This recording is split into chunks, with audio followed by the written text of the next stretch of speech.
নিম্নচাপের জোড়া ফলায় ফের উত্তাল বঙ্গোপসাগর। উপকূল এলাকা জুড়ে জারি করা হয়েছে বিশেষ সতর্কতা।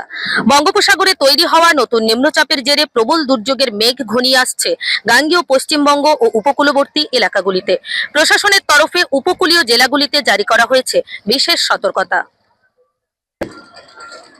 মূলত উপগ্রহ চিত্র থেকে যেমনটা দেখা যাচ্ছে, গাঙ্গেয় পশ্চিমবঙ্গ সংলগ্ন বাংলাদেশ এবং দক্ষিণ পূর্ব বঙ্গোপসাগরের ওপর একটি শক্তিশালী ঘূর্ণাবর্ত তৈরি হয়েছে।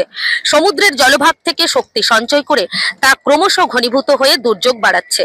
এর প্রভাবে শনিবার বিকেল থেকেই উত্তাল হয়ে উঠবে সমুদ্র। রাজ্য জুড়ে মৎস্যজীবীদের আগামী 24 ঘন্টা গভীর সমুদ্রে যাওয়ার ওপর কঠোর নিষেধাজ্ঞা জারি করা হয়েছে। শনিবার রাতের দিক থেকে উপকূলের জেলাগুলিতে বৃষ্টির দাপট বাড়বে। বিশেষ করে 2 চব্বিশ পরগনা, 2 মেদিনীপুরের বেশ কিছু অংশে ভারী থেকে অতি ভারী বৃষ্টির পূর্বাভাস রয়েছে। পাশাপাশি কলকাতা, হাওড়া, হুগলি, বাঁকুড়া এবং ঝাড়গ্রাম জেলায় দিনভর দফায় দফায় ভারী বৃষ্টি হতে পারে। কলকাতায় শনিবার প্রায় 80 থেকে 100 মিলিমিটার পর্যন্ত বৃষ্টিপাতের সম্ভাবনা রয়েছে। তবে বঙ্গোপসাগরে নতুন করে তৈরি হওয়া এই নিম্নচাপ, যার আয়ু খুবই কম, আর এই নিম্নচাপের আয়ু খুব কম থাকায় আগামীকাল অর্থাৎ রবিবার থেকে দক্ষিণে বৃষ্টির তেজ বেশ খানিকটা কমতে শুরু করবে।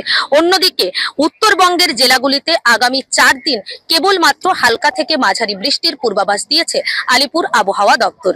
এই রকম আবহাওয়ার প্রত্যেক দিনের আপডেট পেতে দেখতে থাকুন কলকাতা টিভি, রাত দিন 7 দিন।